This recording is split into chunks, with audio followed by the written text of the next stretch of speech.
Hey gang, for those of you who enjoy QF, a podcast about Howard Stern, and would like to donate to us just via PayPal, you can, using the email address johnnythegreek21@gmail.com. You can check the link in the description for the spelling, and it's also here on the graphic. And if you'd like to do more in terms of donations or subscriptions, you can use our Patreon account and subscribe via the Black Kluge level, and you can receive our weekly content that we're putting only on Patreon. It's exclusive for that platform. And anything over $5 is just gravy, guys. We love you. Thank you so much. Now, look, I don't want to get into a long explanation. That's not what I came here for. My audience isn't here. They're here to laugh. Hour and a half. I have not taken a break. Spread the word about Sirius. We do not take commercial breaks that often. Let's go ahead to Randy. I don't want to be in a wig and a purse. I do that in my personal life. I don't want anybody touching me. Yeah, I don't. I'm with you. Sometimes and like, hey, yeah, man, what's up? Yeah, you touch me because you're paid to touch me. I'm not saying I was the biggest stud, but I got mine. And I fucked some pretty good-looking women. Way before I was Howard Stern on the radio. Fuck off. Assholes. The nose I have now is gigantic, and the fact of the matter is, the reason it looks different on Letterman, which I've explained a million times, is that I keep the camera so far back on the E! Show, and I only shoot from the right-hand side. You wouldn't turn the children against me, would you? I would try. She would, too. She'd come in and she's fighting on all sides. No, but I'd win that one. I wouldn't even have to do anything. If you ever did anything to hurt me, they would hate you. I wouldn't hurt you. I just want to go out and have sex with some women. Listen, by the way, considering what I'm going through, I feel horrible that your smoking hot girlfriend went to a movie without you last night. And then came home. Can I say something about that, though? And then came home. Let's be honest, though. When he was knee-deep in Johnny Walker Blue. Well, It's a bachelor party. I think it was a good idea for the beginning of it. Yeah, I think you would have been just as weird if we started at the beginning. You go, oh my God, everyone's staring at me. Not me. I love it. I love when people stare. He loves to be stared at. I love it. Move into Sam's house and get the fuck out of our lives. We'll get Beetlejuice to pick out our shirts. Get fatter. We're more of those fucking things. Beetlejuice will pick out Howard shirts. You can live with Sam and blow him. You're being a little, and not only that, baby there. No, not only that, hey, I'm just trying to weigh it You up. can't live without a stylist in your life? Not only that, I'm thinking who would be easier to replace? I think Ralph, of course. But there's a lot of guys guy who who picks out drive. your clothes. Chris, could you date Ralph? Would you? No. You couldn't? No, look at that smile. He's lying. You're lying. Robin, Tell the truth. Could you date Ralph? No.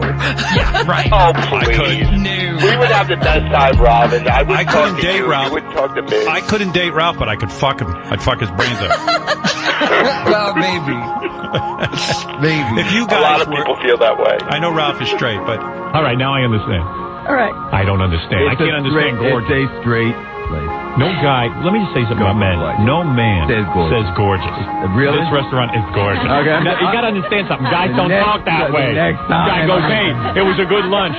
And it was sort of set Well, him the on sketch, a- what the controversy was, it was Patrick Swayze, who's, gorgeous. Hey folks, this is Fillmore. We hope you enjoy this latest installment of our breakdown of The Truth Lies Within, the Paul D. Colford unauthorized biography of Howard Stern, Part 2. Guys, we're going to continue with clip number... this is a clip I forgot to play in relation to the ventriloquism and the puppets and all the bullshit that Ray and Ben were talking about. And it's a really short clip based on someone's estimation on his skills. The Howard Stern that I recall was a very laid-back, mild-mannered kid who was very bad at ventriloquism. I love that. Very bad. That's not even like was subpar. It's just bad. It's definitive. I love that. It's such a declarative statement. So the next clip is going to be part 7, the riding in cars with gargoyles, and it takes us, if you're following along in the book, guys, it's page 8 and 9 in chapter 1. For Howard, these were fascinating encounters, observing popular performers at work in his father's studios, absorbing the imaginative uses of a soundproof room, and perhaps most important of all, seeing that fun was honorable work for a serious gentleman such as his father.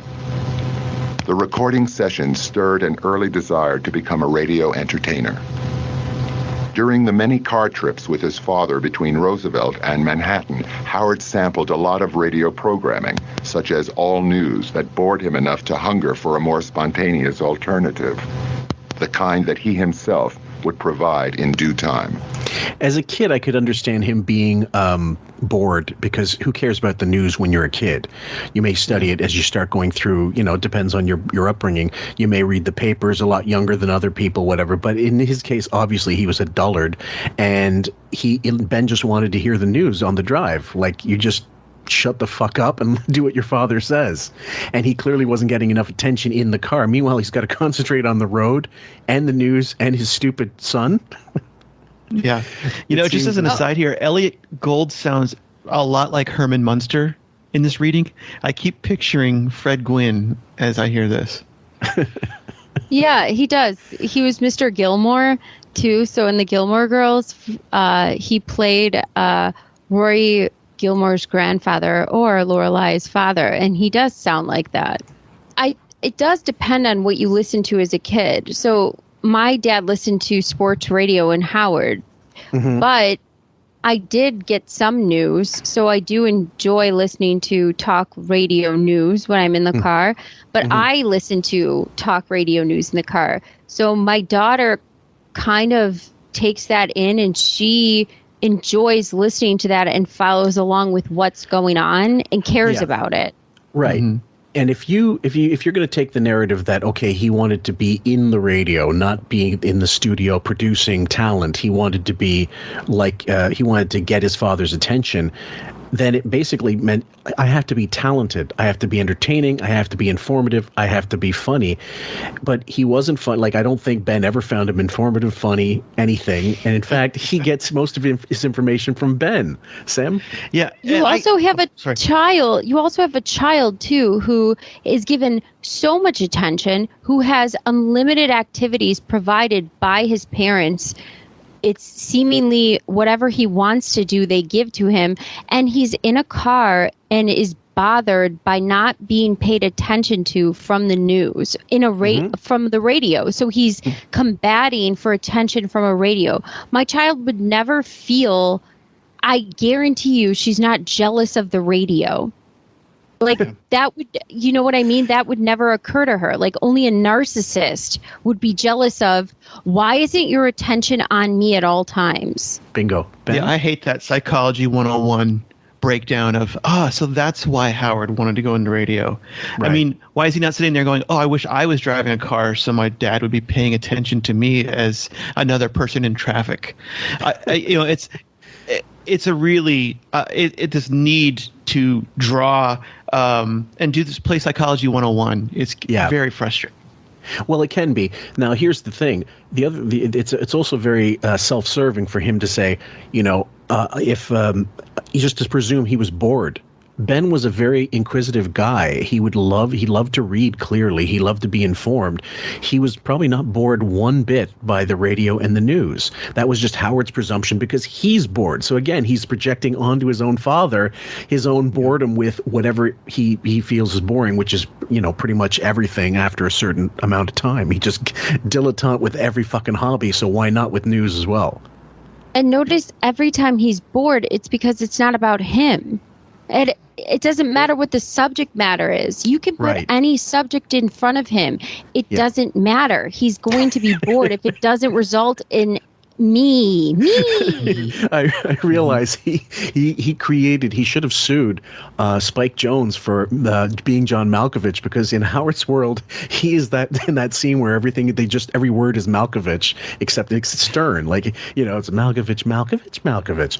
And so it's really fascinating in that sense. But later on, guys, I should tell you, by the way, we're going to play some of his, at least one of his influences that he refuses to take seriously. I don't know if we'll get to it this particular chapter, but when you hear it, you can absolutely hear Howard where he gets it from, at least partially. And Steve Dahl will also come up with examples of that later on. Ben? No, I'm sorry. Oh, okay, I'll continue. The image of Ben Stern, trapped like millions of others who battled their way in traffic in order to reach work, all the while with the radio on, locked in Howard's mind, is the picture of the typical listener. In Howard's words, the average schlub at the wheel was the one he wanted to make laugh. So in the book, this is what they cut out. This is quoted Howard from the interview that Colford did with him personally. I've had the same concept since the beginning, Howard later told an interviewer, or it was another interviewer, but he's citing a source here. I'd watch my dad commute, and when he was stuck in the car, he'd just sit and listen to CBS News. And I thought, wouldn't it be great if he was laughing, if every once in a while he heard a disc jockey say something funny, something that made him glad he was there. And listen, I understand being entertaining is fabulous for some, but it makes it sound like Howard never once had politics or never had sociology or economics or history on his mind, and it was always the most frivolous fucking shit. So comic book level intelligence, on the basis, on the dumbed down stuff. So does it surprise anyone that he was, a slow learner, that he was reading Itsy Bitsy, that he was in BU remedial classes and stuff later on? Yeah. He was smart. But the thing that he did, which, you have to credit him for this, he knew his weaknesses, he must have known, and he partnered up with Buchwald, who got him everything. But did he know his weaknesses? Didn't Ben have to criticize him and send him like a letter or a tape at least of saying, look, this is what you've done wrong. You sent me a video, you sent me as part of your radio thing, and this is what you're doing incorrectly. So he's always had to have some kind of, like everybody else, stumbling blocks, over when you're learning to do things right. I don't know that he knew intrinsically what to do. I think he had to fail many times and did in certain markets. We'll find out later on before he wasn't a natural, I'd say. Not at all. No. So, where's his influences? And then, again, the only problem is he never cited these influences ever. And it was always, he copied me, he bullshitted, he stole my act, Rush Limbaugh learned everything from radio from me, all this crap, which, okay, shtick, but when you keep repeating it, it gets annoying, especially when people know differently. Yeah, this is an issue that I've had with Howard, in that he's got the nation's media in his backyard. So when he goes and talks to the media, it's not like he's talking to a local journalist. He's talking to a national journalist. And when he tells them that this guy in Chicago, is how he would refer to Steve Dahl, ripped off my act, or Bob Grant learned how to do radio at my feet, or whatever, these people aren't going to go and investigate. They're going to take his word for it. And so he's been able to, through using the national media, get it out there and say he's the inventor and he's the creator and he's the pioneer, and he never gets fact checked. No. And you'd think that would get better with the information we have at our fingertips with the dawn of the internet, but it's only gotten worse. Oh, yes. It's only gotten sloppier. So you'd think it would be like, it is so much easier to be in communication with journalists or to fact check the information that's being put out there by people. But people don't even do that. I can watch anyone say anything and it's false, and then there'll be 15 domino effect articles across Google that don't even fact check. They just piggyback. Yeah, it's and clickbait. use each other as sources. That's right. Crazy. Well, you guys know that you could read any article that's about Howard Stern and you'll go, okay, that's wrong, that's inaccurate, that's wrong. Right. Now, just imagine what's being done in every other story. This is just the stuff that you happen to know a lot about. Right. And we're not even you're not even talking about the things that we've been covering in the last little while, like the fluff pieces that Buchwald has paid for, the things.com, the blast.com. We're talking actual newspapers, well, when they still actually covered him. And so the Hollywood Reporter, the cover, it says Howard Stern evolved.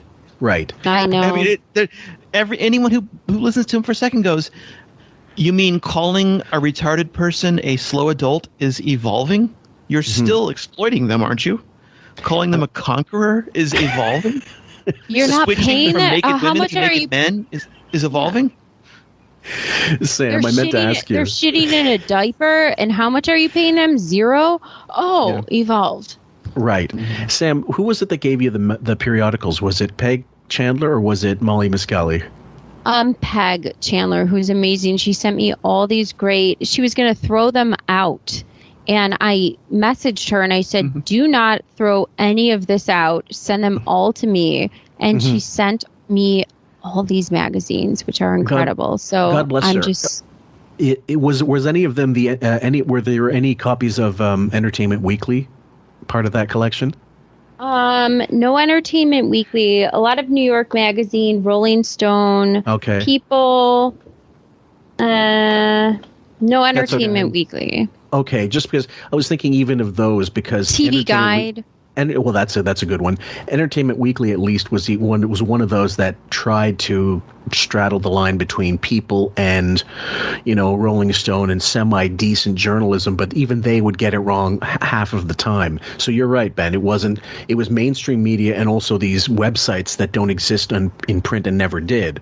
Right. Before print died completely. So let's continue. Even at an early age, I remember wanting to be on radio, wanting to do a show as opposed to sitting there and playing records, he recalled in an interview with Playboy. My father brought me a tape recorder and I would sit in my room and do radio shows, but not like what I heard on the radio. I would do hours of sketches and voices and all kinds of shit. I wanted to have fun and entertain people. He also hoped that radio would make him so famous one day that everyone in New York knew his name.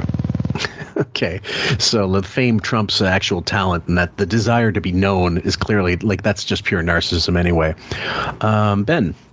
Yeah, I was going to say, if you listen to the history of Howard Stern, they play, that he gave them all of his audio tapes. They play his so-called radio shows that he recorded when he was a kid. That's right. It's anybody's kid with a camera or a microphone to record themselves, a tape player. It's inconsistent. Sometimes he's singing along to the radio. Sometimes he's doing the Batman sketch that we know about, Music Man and stuff. Yeah. But it's not like it's got a beginning, middle, and end. That he's just recording and doing a stream of consciousness, as he would say. It's not. It's no different from any other kid playing around. Yes, and in fact, the King Schmaltz Bagel Hour, which was modeled after, was it King Biscuit Flour Power Hour, something like that. And he'll admit it. He thought he was the weakest link. We'll play that clip also later on, guys. It's worth hearing. And there's snippets of the actual show, which is interesting because he is a clapper. He is the guy going woo woo or whatever, making whistles or noise. He's the group's Robin, as I've said. I mean, I don't know which clip you pulled, but if it's the burping clip, it might be. Is that what you pulled? I'm not sure. I don't think we'll get to it because he doesn't go into that into later. So yeah. Okay. Well, anyway, there's a burping clip where he's explaining to I guess Jackie and Fred and Robin how what he really did was pioneer this current radio show back in the 70s, and he goes, and we were getting fired for this. I was doing crazy radio, and they played it. It's the other guys burping, and Howard telling them to stop and to be serious. He was he was pig vomit. He wasn't Wild Man. Yeah. The other guys were. In fact, the thing that you've all heard of, Godzilla Goes to Harlem, Howard isn't even in that sketch. So the one notorious thing that they've done, he had nothing to do with. That goes in line with when Gilbert and Artie would always go on a thread of just absolute hysteria and hilaria. They would just keep going, and Howard would be the first person to want to cut that train off. He'd be like, stop, no more funny, we're done with this.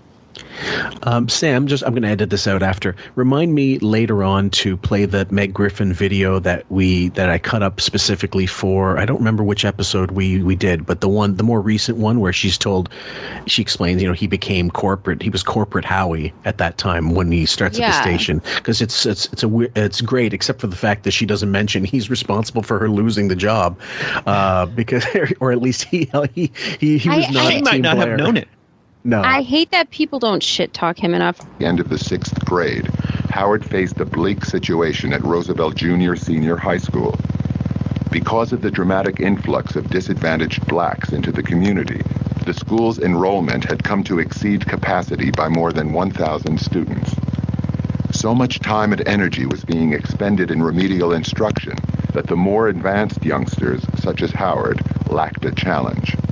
Now, the next page, on page 10, guys, is almost completely excised from the audio, and I'm going to read some of it. just to get it, I mean, to be for the sake of completion. I'll read the first part of page 10. By the end of the 1968-69 academic year, when Howard was completing the 9th grade, more than 3/4 of the 4,000 students in Roosevelt schools were black, and 1/3 were families receiving welfare assistance. In order to address the needs of the much of the student body, the Roosevelt School District called on the state to offer even greater financial aid to pay for the costly remedial programs. It goes on to say the superintendent, his name was Spillane, he refused to cut a school lunch program because he feared the youngsters just wouldn't eat. So it says, when voters twice rejected the proposed school budget, the Board of Education instituted austerity measures, which included the suspension of both interscholastic sports and the purchase of new library books. So they had to make do with lesser services as a result of this influx. And you discussed this in the first part of this earlier. So it was a no-win situation in a lot of ways. Yeah, by the way, that superintendent went on to a career worthy of a New York Times obituary. He was a pretty big deal, yeah. Yeah. I think he went on to Washington, D.C. and was recognized as being – so he was no joke. So when he was saying we can't handle this, they should have listened to him. Well, shocking. They don't? Yeah. Sounds Sam? like – Did you want to read the next part, the next paragraph, by this time? Sure. By this time, most of Howard's pals had left Roosevelt. Friendships waned because the boys were not old enough to drive to visits with one another. In addition to the discouraging school situation, longtime residents were unsettled by local crime. A spring night in 1969 turned particularly ugly. Violence at the Roosevelt Youth Center was followed by a rampage along the main commercial thoroughfare, Nassau Road. An estimated 200 black youngsters attacked whites and damaged property. One person was shot, 2 others were stabbed, and 3 businesses were destroyed. It's obviously extreme, guys, and I'm sure it happened. So that alone would have been enough for a lot of families to say, "Fuck it, let's as Howard would say, head for the hills." Ben? Yeah, he has the year wrong. It was actually 1968 in reaction to Martin Luther King's assassination. That's what I thought initially. So the Sterns stayed there for another year and a half. They did move in 1969, but not immediately following. Because I was like you, I thought, well, that's a good reason to move if this is going on. But they stayed for another year and a half. I noticed a lot of the government causing a problem and then trying to solve a problem. Like, maybe you should have just left well enough alone. You did the right thing by passing all that stuff, but then you put your thumb on the scale for other things that completely reshape these neighborhoods. And now what's the domino effect? This. Like why not? Fucking well enough alone. Right. You don't have to create a project, but you don't have to create a project, period. You create housing, and then you add social assistance to make sure that doesn't remain a project. You make sure that education is compensated for. You make sure that, there's ways to not have that happen. There are successful projects in the world, guys, believe it or not. And I don't believe that there are actual projects here. Howard would talk. It would be literally just the house. I assume the house was purchased by the government, yes. And then and even if you have a neighborhood that becomes all renters, that becomes a less desirable neighborhood. Even if they're not welfare, if it's just all renters, because there's less value in taking care. I mean, there's less pride in taking care of the neighborhood and taking care of your place, and so on. But I always want to point out too that I'm sure that there are black families who didn't like the way that neighborhood was going and left also, but they don't get counted. They only count the white families who left. Yeah. Anybody who was able to leave might have left. Absolutely. I would think so. Yeah. Yeah. There was near total transformation during Howard's last few years in the neighborhood. As the broadcaster told Newsday in 1983, almost every white person, every beautiful liberal white person moved out. My parents felt that they didn't want to run. They talked it over with me. I said, yeah, I definitely would like to remain in the community. We did that whole trip. Okay, so when does he ever say that? When more recently, when he talks about it, and even on the Channel 9 show, and then with the Letterman show, the Letterman Netflix interview, my parents wanted to stay, but they weren't going through what I went through. Here, he's completely flip-flopped and said, no, I wanted to stay. I was willing to give it a go. Yeah.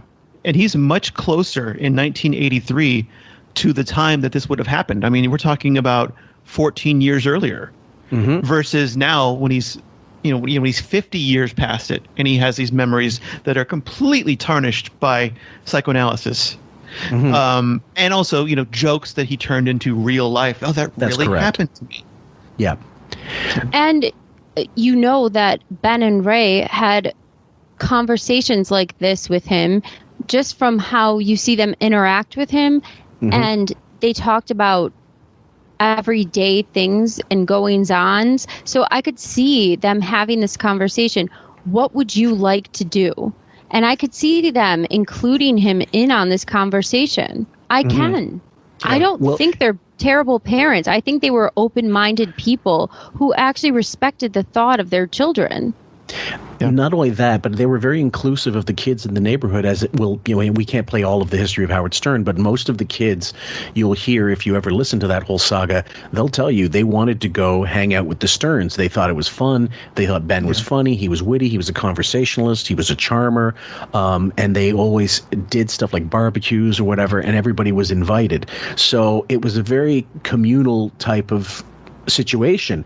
Now, it says following that paragraph, but not in the audio, go figure, his tone was conciliatory. It was a very tough time. Blacks were really finding their own identity, their own music. I was into the Beatles. I had fights, but it wasn't so much with black kids as with lower class white kids. That changes from, depending what recording you hear, depending on the interview, to black, and now originally I was like, the black kids that beat me up, it wasn't because I was, white, it was because I was Jewish, or, all of a sudden, he always knows their motives.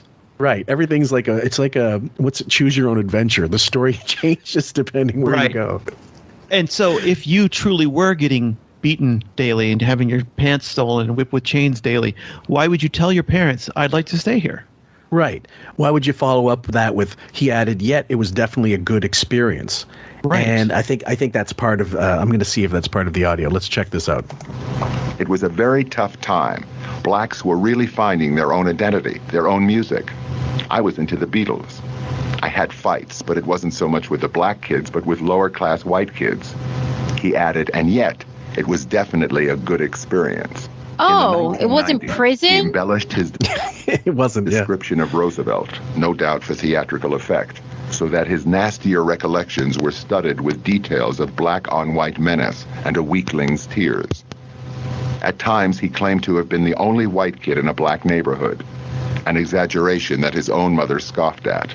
And he belabored memories of his early teen years, declaring that he was repeatedly intimidated and assaulted in junior high school by tough black students who forced him to hand over his lunch money. These far more dramatic tales replaced his 1983 claim that most of his fights had been with lower-class white kids. So already you can see within a chapter why he wanted nothing to do with this particular book. Yeah. So what does Colford make of this, do you think? He's discovered you're a pathological liar. Well, I like that he doesn't really add his own spin because it kind of gives more credence to him as a writer. He's just spitting it out as That's true. He's just spitting it out as he's informed of it. And that honestly I appreciate. But I did write when I was reading this, I wrote the racist propaganda that spawned his truth. So Howard took something that he felt was truthful, that it was a good thing that helped liberate him, and now he's using it as racist propaganda. And I could see the lower class white kids coming from a high school. If I had ever tiffs with people, or it was always, no offense, it was lower class white people. It was based on economics more than... People never gave me... Yeah, it was based on economic... social status, as opposed to, wow, this guy's Chinese. Wow, this guy's, he's Latino. Yeah, it wasn't really based on, I'm white. The other thing is, I've got to say, he I agree. That leaving the information out there flat out gives it a more stark kind of contrast with, as opposed to Colford taking a side and maybe obviously offering biased journalism, more or less. But you could write it in such a way where it doesn't. I think he took the right tact here. But as a result, some people might say, well, this is dry reading because it's just flat out, documentation. I will say, though, you could argue he actually takes Howard's side. Because he says, no doubt for theatrical effect, not no doubt because he's a pathological liar who sees himself as a victim. Yeah, if you really wanted to fuck him, absolutely. I mean, and as it was, I'm sure Stern was not happy when this book came out one bit, especially having released his own quote unquote autobiography a few years, even though it's not called that, but Private Parts. Let's face it, that's exactly what it's supposed to be. Right. But it's it's. But as you'll know in the book. And as well in the movie, he doesn't get harassed by black people. He doesn't claim to have been beaten daily by blacks. And even as he's ogling them nude as they walk past him, no one beats him up in the book. I mean, in the movie. So many people should have punched him in the face. But I don't even think to fuck with him. So like you're saying, just to even fuck with him, I'm glad he didn't even do anything to fuck with him. Like I'm glad it's a real reading of the information, but I just that little. I agree because then you can dismiss him and his motives. Right? Can you imagine falsely accusing someone of a crime of beating you up, and then you go, "Well, I said it for theatrical effect. I'm not a liar." That's not okay. You're not allowed to go and cast a race of people as violent thieves and say it was for theatrical effect. Right. And you're right. Or like, where's Sonny Hostin going to take him to task for this shit? Like, let's forget just the use of the N-word, but how about castigating an entire race as being such and such? So the next paragraph here, not the whole rest of the page is completely omitted. I'll read this first part, then Ben, maybe you can read the next paragraph. Nevertheless, Howard held with a martyr's fervor to the belief that he had been enlightened by how others reacted to fear. The king of all fears, talking about this is funny. Recalling the changes in his neighborhood, he decried the, quote, phony white liberals who fled Roosevelt without trying to live in integrated surroundings. He claimed that they had imparted a lesson in hypocrisy. Do you want to take over the next part? Yeah, sure. He used to really go hard against phony white liberals. Yeah. Now all of his best friends, if you can call them friends, at least the people he spends he's willing to spend his time with, would fall under that label. And since he's all about projection, isn't he really saying I'm a phony white liberal as well? Yeah, I mean, it's I don't know if what he's saying is that liberals are phony. Right. Or exactly what he means by that. Or, that these are people pretending to be liberal and they're not. I'm not sure what exactly he means by that. I wrote in my notes when I was reading this, I wrote pot, meat, kettle. Yeah. Well, if you take the There Goes the Neighborhood episode that we released last year, where he talks about, look, he spent an hour and a half on the show repeating the trope, if blacks move in, whites will move out. That's just the way it is. Like, this experience that he had. Yeah. This is the experience he had, in Roosevelt, applying that to all like decades of, interracial, intercultural, whatever relations. It's funny. But the phony white liberal. So his parents were actual classical liberals, I guess, in a sense, Yeah. And so he's become that. I think what he means is the phony white liberal, which I would kind of equate to, like, look at, I don't know, Meghan Markle and Harry, who are claiming all these crazy whatever they're claiming, but they live in the most non-diverse neighborhood in the entire universe. Last summer, the New York Times did a podcast called Nice White Parents. I never listened to it, but it's about these liberal white parents who advocate for diversity and equity and so on, and then will quietly vote or take measures to make sure that those things are not realized in their neighborhoods. Yeah. Now, I didn't actually listen to it, but I got the strangest call out of the blue in November. It's actually the day after the election here. It's Gavin McInnes, who, if you remember, years ago, I tried to get him on the podcast for at the old podcast because he was vehemently anti-Stern, and he's a Stern listener who is also a hate listener.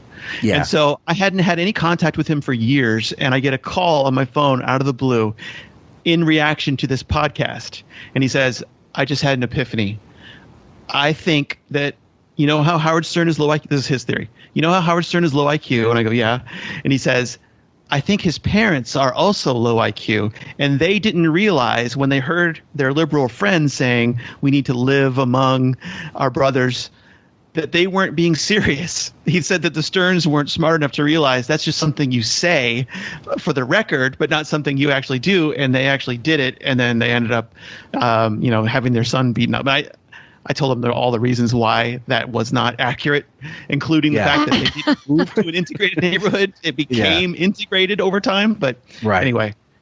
Well, you have to be like as much of a there are different degrees I've found over the years. There's different degrees of Stern fandom, and it doesn't necessarily have to dovetail into when you got into him. It's how much were you willing to go back into the archives to listen to read about, check out the articles, check out the newspaper abstracts, scans, whatever, to do the homework and find out the real truths of it. And you do have to do a lot of that work. It is like doing a master's thesis when you get through with all of it. And prepare for a podcast, Fillmore? What? Exactly. I know it's a novel idea, isn't it? And so with Ben and Ray, again, so much of it has to do with gut. When you listen to Ben on the air over years and years of appearances in person and on the radio, you don't get the sense that he's a dumb person at any stretch, at all, by any stretch of the imagination. So he's and Ray, God only knows what she's even her taking him to task, whatever education she has. What was it you called her at one time, Ben? She's the Dread Pirate Roberts. Scott Pirate. Dread whatever the Princess Bride, Dread Pirate Roberts, whatever it is. But yeah, she was single-handedly. Yeah. It is the Dread Pirate Roberts. And the entire staff when they're defending him. Specifically, that was her calling in to say that Howard's claims of having his underwear washed and left out in the sink never happened, and she, Robin, everybody joined in to defend their Howard, and she just swatted them away effortlessly. In fact, a caller was even saying, my father also doesn't have memories. And she goes, I don't know who you are. I couldn't care less what your father is. I mean, it's really masterful to listen to. Loved it. But when, Ben and Ray never waver. They never flip-flop, and sometimes they say Howard is the one who wavers constantly. He's the one whose stories are always changing. Yep. So I always believe, I started off like everybody else believing Howard, and then over time you have to go, my gosh, I was wrong about everything. When you brought up the George Takei thing, I happened to just try my best to find Ben Stern as a guard at any California camp. Yeah. I couldn't find any record of him, but Manazar, I believe it's called, was the main camp that they had there for the Japanese. And it's no fucking wonder that Howard gets so uncomfortable about this. And I just always wondered why he always skated over this. And that blew my mind, Ben. Mm-hmm. The concept that Ben might have been a guard at one of these camps. Or not even, at least worked there and worked. Or had something to do with it. The last bit of the chapter is called More Bullshit Narratives Unravel plus Hello There. Although the immediate neighborhood's racial makeup changed dramatically, it remained a well-maintained and relatively tranquil enclave amid deterioration. Now, before we go into that, I realized I forgot that Ben was supposed to read the last paragraph on that. So, can you do page 11 there? Which paragraph? Second last paragraph. No group. Second to last. Yeah. No group observed the turnover in the neighborhood with greater puzzlement than the black newcomers. Many of them were from New York City. They had chosen to purchase on Collin Road and surrounding streets in order to have their own single-family home and leafy piece of the suburban and the American dream. More than a few of those new black homebuyers of the 1960s still live in those same houses in the Stearns' old neighborhood in 1995. The way people took flight was amazing, remembered Christina Evans, a black nurse who moved from Queens, just like the Stearns did, to Roosevelt's Hausch Boulevard with her husband and children in 1968. You'd be talking with them one evening, and they'd be gone without a word the next day. It was like we were the plague or something. Yeah. Many people moved away because their friends had moved, but many of these same people clearly couldn't afford another mortgage because there were homes that they sold for nothing. And it goes into the next page again, not covered in the audio. These sellers who had bought their homes new in the 1950s for around $16,000 typically had asked $28,000 to $30,000 a decade later, but settled for $20,000 to $23,000. Black families who moved into the Conlin Road area were further confused because they themselves, an accountant, a policeman, a doctor, a teacher, were as middle class or perhaps even more prosperous than the whites who were selling and fleeing. And so that was where the audio continues. Sam? This economic issue is another thing of the government putting their thumb on the scale, and then you're changing the makeup of a neighborhood, and you're also changing the favorability of a neighborhood, and then you're changing how houses are sold and the prices they are sold, and you're changing people's lives and how much they can make from their asset. Like most people, middle-class people don't have anything else but their checking account, their savings account, if they have that, and then their asset, which is their home or their car. So you're devaluing it by doing this. And it's insane to me that. Well, imagine you're asking $30,000 and the agent tells prospective buyers, the house next door to you is government owned and is a welfare family's living there and across the street as well. You're going to go, I'm not paying that kind of money for that house then. You've crippled that person. But I would also argue that Conlin Road wasn't the problem area. I mean, nobody has the problems with the nurse moving in and with her family and stuff. That wouldn't be the issue. No, it wouldn't. And the other thing is, but the thing is, this is what seems to get lost. A lot of commenters on YouTube, especially because we've mentioned the whole move from Roosevelt to the move from Roosevelt to Rockville Center, and people saying, I've been to Roosevelt. It's a slum, and like, dude, he moved 55 years ago.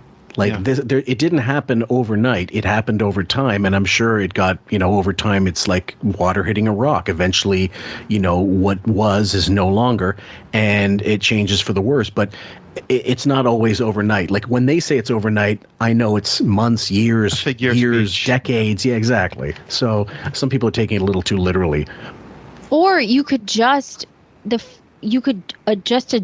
and instead of having public housing move in there, how about you adjust the economy or the way the mortgage system works and help Black people get mortgages or loans to move in there the correct way if there's such a liberal community, and then do it that way. Well, why wouldn't you give people of color opportunities to have the same jobs that white people have so they can afford the same houses and move into that community if they're so liberal, instead of versus making it public housing and making it terrible and having a government making you have to rely on the government. Like, I just don't understand this. Well, it continues. Ben Stern acknowledged in his words that it really wasn't that bad. For example, his house was never robbed. His friendly wife went out of her way to compliment new neighbors, such as the nurse Christina Evans, for taking better care of their greenery and property than the previous homeowners. What's more, Ben and Ray were upset when some of their white neighbors became panicky. The Sterns voiced a moral obligation to avoid the herd mentality exhibited by the people fleeing Roosevelt. They attended meetings at which blacks and whites encouraged one another to stick together and not give in to hysteria. And yeah, Ben, I totally agree. It could easily be like a homeowners, like a thing where they get together and they say, look, let's not fuck up the neighborhood we have here with hysteria and ruin the property value as a result of it. So it says, I also want to point out, sorry to cut you off, but sure. The homeowners who are thinking I'm going to sell it for 30 and they sell it for 20, they might not have their own record company or recording studio in Manhattan, like Ben Stern has acquired. Yeah. Ben Stern was not moving down when he left because he took a loss. He's moving to a very wealthy neighborhood. So, he can tell everybody to calm down, but they're going, like Sam said, this might be their entire fortune tied up in this house, and they're just watching the value go down. Thinking that it's worth this and it's only going to be worth this. Yeah. If you are in Ben Stern's financial position, it might be easier to be calm. So they were saying that they were maintaining the properties, and what's more, Ben and Ray were upset. The white neighbors became panicky, but let's keep things nice. So I'm like, so the demographics changed, but they were trying to maintain the houses. So that's right. Again, but then, as I said though, the neighbors aren't panicking over the responsible black homeowner who's taking care of the house they purchased. Yeah. They're panicking over the person who's receiving welfare living next door renting, who's not taking better care of the house and who has, doesn't have a vested interest no ties to it. Yeah. And Ben, like you said, he had a business that was located in the city, which is far from where he lived. And so he could maintain that asset, so it wasn't a big deal for him. It continues, yet for all the nodding agreements expressed at these sessions, some owners sold their homes as swiftly as they could. Some of Howard's friends who moved did not come by later because of parental fears, he told Rolling Stone. I had one or two black friends, and that was it, he said. My parents could pick and choose. They would go and meet some of the more middle-class, upscale black people. They'd get in their car and drive to go see their white friends. They had a nice life. I, on the other hand, was in a prison every day. When recalled sentiments such as these prompted a woman to call Howard's radio show and accuse him of promoting racism, he fired back. I'm promoting racism? Hey, I lived this. Just because. So I was in prison every day, but when my parents asked me, would you like to be released from prison? I said, no, I'd like to stay. Yeah. And I said, why fuel lies to spread racism? That was my thing. Why fuel lies to spread racism? No worries. I mean, if it's getting ratings for your fucking show, like it's all's fair in radio and war and social inequality. In the same way that he has Robin, who just, to piggyback on what you said earlier about Ben Stern being the one to, direct him and guide him in a lot of ways. I don't think Howard realized Robin's value. When she left, he said, I don't care, basically in Washington. I think it was Ben Stern who pointed out to him, you had a good foil there. You don't have that anymore.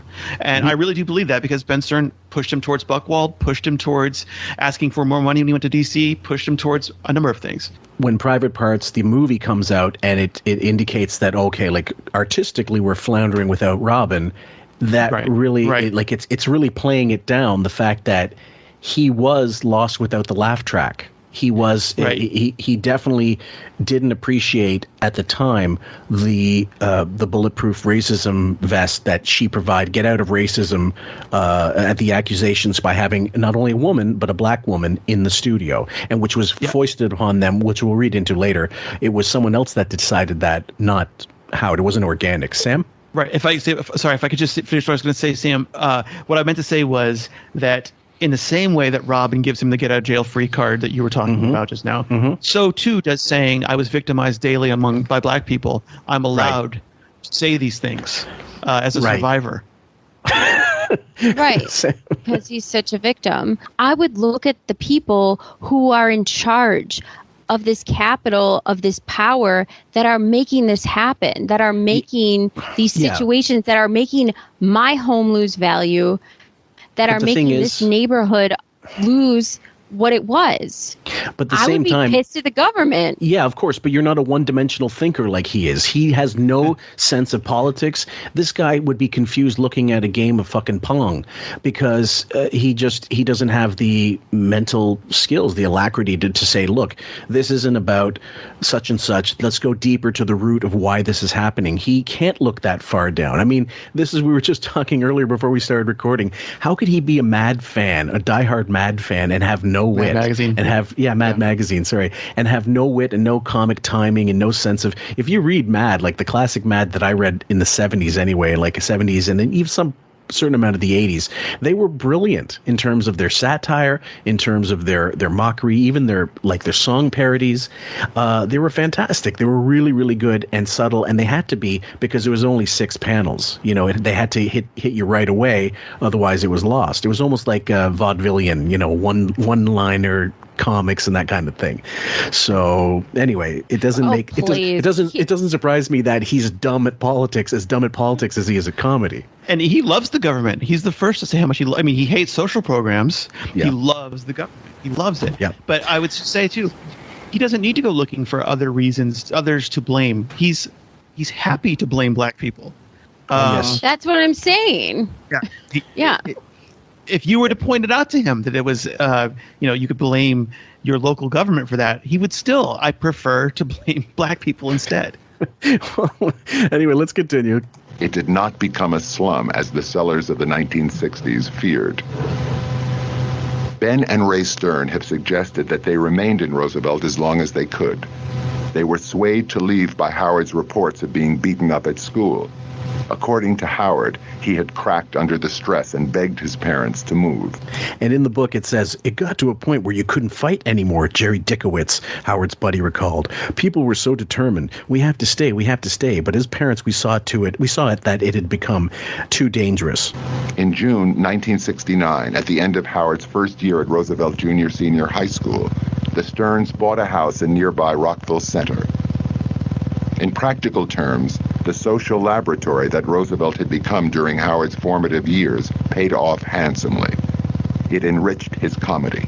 And in between there, it says, there's a quote from Howard, Ray's talking it up. We loved living there. We wouldn't trade it for anything for the world. It was sad. We had to leave. And then Howard disagreed with his mother's assessment. When my father pulled the car away from Roosevelt that day, I never looked back, he told his listeners. Which doesn't really fall in line with the end of the chapter, but thank you, Paul Colford, for pointing that out. Let's continue.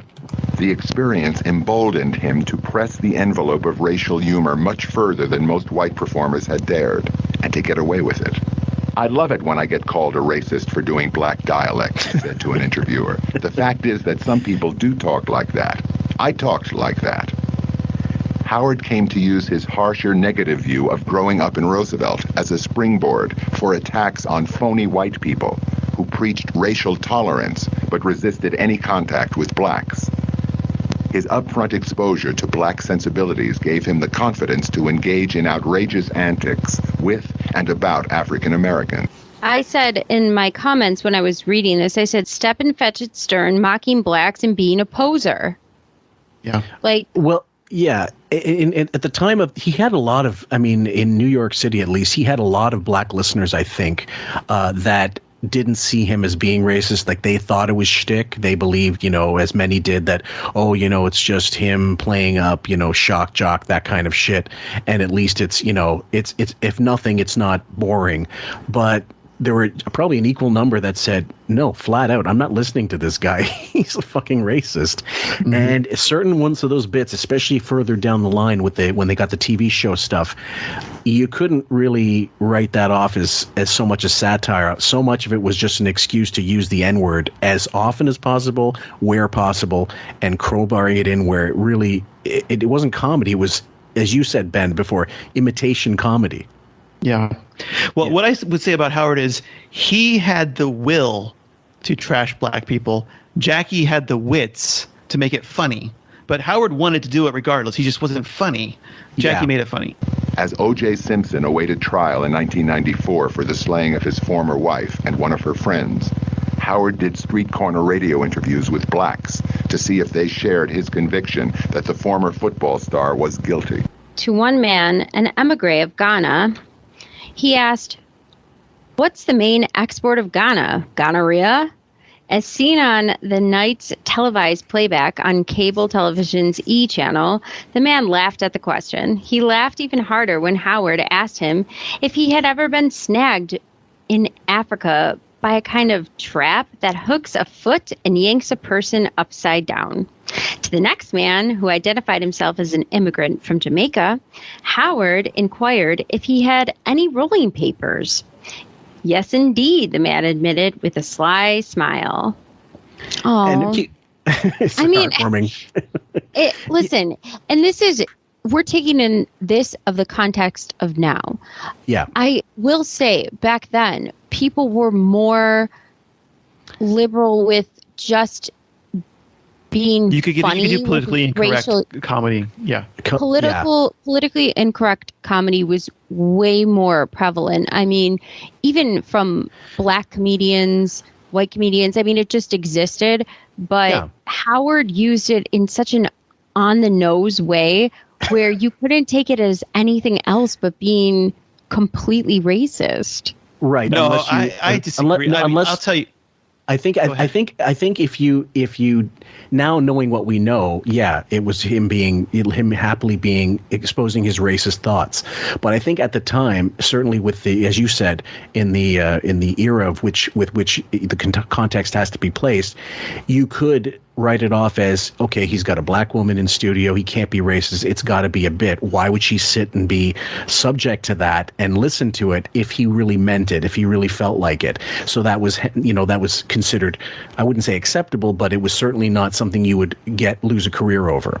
But further back, you're right. The Borscht Belt comics, it was always like Don Rickles always had every bit. There's a black guy in the front row. He just finished robbing my hotel room. There's a Chinese guy. He just did my laundry. Everything was fair game. Everything was that. But I think people had thicker skin way back when. I think without question, we grew up differently, and now it's completely changed. So we're not trying to decry Howard then. I just don't think he was. I just don't think it was funny. Oh God, no. I disagree. I want to say that. So I was 17 in the summer of 1994, and that is the summer I started listening to Howard. It was the summer that I moved from Illinois to Las Vegas, and I remember driving from Illinois to Las Vegas. We stayed in some hotel. My brother and I were in our room together. We had the E channel, which we didn't have in Illinois. Okay. And you know Howard's history with Chicago, he barely could stay on the radio there. So I never had heard him. I never actually heard his show. I'd heard him call in, and I'd seen him on television, like the Tonight Show type of thing, but I hadn't seen the E show. Mm-hmm. And I immediately fell in love because I had never seen, my jaw dropped watching the E show in 1994 when it showed Ralph. And it said Ralph the Fag was how they was what the screen said, what it said on the title. Yeah. And as he talked a little bit later, it switches to another one. It says Berry-faced queer. Berry-faced queer. And my brother and I found this so shocking and funny, and so I was glued that entire summer. When we landed in Vegas, I listened every morning and would watch the E show twice. Yeah, because they would air it at 8 o'clock and then again at 11 o'clock every night. And then I think they would show like a rerun. I mean, I became a hardcore fan. And, I was tricked. I didn't know that the reason Jackie was laughing so hard was because he was selling his own joke. I thought that Howard had come up with gonorrhea, that kind of thing. So I really didn't understand Jackie's role as a 17-year-old. Going, well, Howard's the brains. This guy's what, a laugh track? But I can. I'm sure I've watched this and I can picture it, and I'm sure if I watched it again, I would probably laugh at it because the delivery. I've said before, I always thought Howard had strange comic timing because he would tell jokes late, like he'd been thinking about them for a while, but I didn't realize later that was a communication delay of it going from Jackie to Howard and Howard processing and reading it back. But I definitely didn't take him as racist when I watched this stuff. I saw it as daring, as the way that Colford's kind of saying it. I mean, Howard was obsessed with OJ that summer. There was not a day that didn't have OJ content. Yep. And I will say, keep in mind, guys, the context of 1994, as Ben says, which is started, like 93 is when I bought private parts of the book and started realizing, because I'd seen him on late night shows early on, but didn't pay him any mind because who gives a fuck? I couldn't get the radio station, so I had no skin in the game. But by 92, 91, Dice Clay is getting hassled by the gay community for being called a homophobe. Sam Kinison certainly was getting backlash. Loads of comedians are getting backlash. Him, not so much. Why? Because they're comics, that must be them, but he's doing a radio show, it's shtick. So he's still getting that cover of, I'm not really homophobic and I'm not really racist. So it was easier, the same way I thought he's playing dumb. He's not really dumb, so he's not really racist. He's, really just not, he's a little tone deaf with his racial humor, that's all. Sam. So I was a kid during the OJ time. I was in 4th grade, but we only had one TV, so every day was OJ. I mean, my parents were not the type of people who are like, what would you guys like to watch? It was every day off the bus. It's the OJ trial. This is just what it was. And so this was just like a huge part of my life, and so integral. And then even the bus driver had the radio on and was listening to whatever the hell was going on. I mean, it was just constant OJ. And Howard too, because my dad listened to Howard.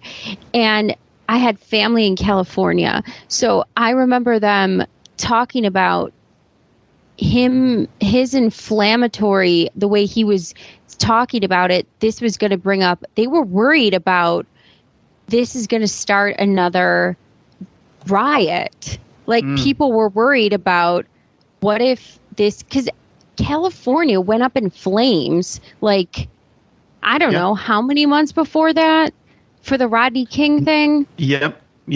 So people were like legitimately afraid, and Howard just unabashedly was speaking how he was speaking. And I remember my parents having conversations with my uncle and aunt, like, this isn't good. Like we don't want this to happen again. Let's calm this down. Getting back to the night of the Bronco chase. Yes. That was covered live on television, and I was still living in Illinois. We hadn't yet hit the road for Vegas at that point. So I was watching it live at my friend's house.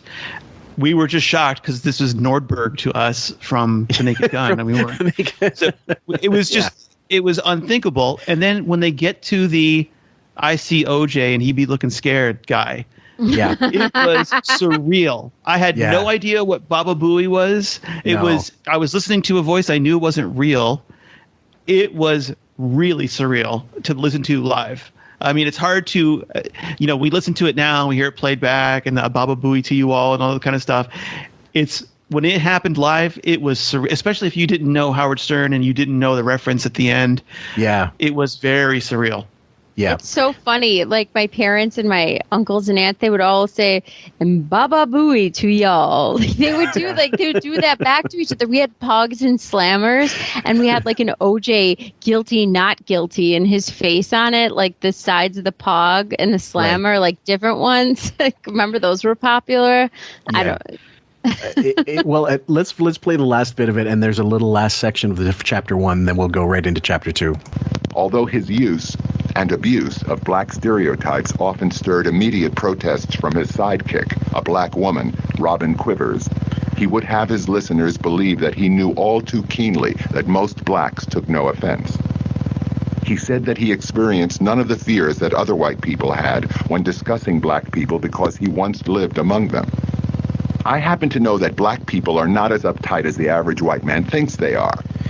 And the last bit of the chapter deals with something I don't believe I've ever seen, but you can see footage on the 60 Minutes piece. Tried repeatedly as he did to distance himself from Roosevelt, saying on a broadcast that a return visit to the community would make him nauseous and give him the shakes. He let it slip that deep down the old neighborhood exerted an unbroken attachment. He asked the camera crew from his show on E to get footage of the house on Conlin Road, quote, so I could see what it looks like. And it was still there, he told his audience. It painted a strange shade of yellow, too. He could go home again, if only through videotape. And I was thinking to myself, I thought on 60 Minutes you couldn't find it. Yeah, I said the same thing in my book, that he couldn't find it. And I also thought to myself, so he said, the quote, I happen to know that black people are not as uptight as the average white man thinks they are. Okay, then what would you make of the Robin Sally show? Because apparently they don't like it. They don't like what you're saying, because that's what about the fact that Robin called you a racist? There. Yeah, Robin went to the was it Washingtonian magazine and called him a racist when they split up. I believe so. Yeah. So, and she later says in her book that it was just because she was upset that she said that. But she was stomping on his face and all that other stuff. But that is in a lot of ways feel more like the Rickles at the end doing the "I'm a nice guy" act. I'm a nice guy at heart, so he can go and claim. You know what? He's buttering up black people by saying the other average white man thinks you guys are uptight. I don't think that. But he wants his cake and eat it too. That's what's going on here. Yeah. Okay, guys, now we're going into chapter 2. And if you're following along, that's on page 15 in the hardcover. And we'll start to play a little of this. The Stearns' home in Rockville Center was barely 2 miles west of his Roosevelt address, but the new environment felt foreign to young Howard. Rockville Center was whiter, more sedate, and noticeably richer than Roosevelt. Okay, so there's a whole massive chunk of the book removed from poor Elliot Gould's reading, and I'll just read a little part of it. There was another important difference between the communities. Even though Rockville Center had a large number of Catholic residents and was the seat of Long Island's Roman Catholic Archdiocese, centered at St. Agnes Cathedral, nearly all of the Stearns' new neighbors in and around Rose Lane were Jewish.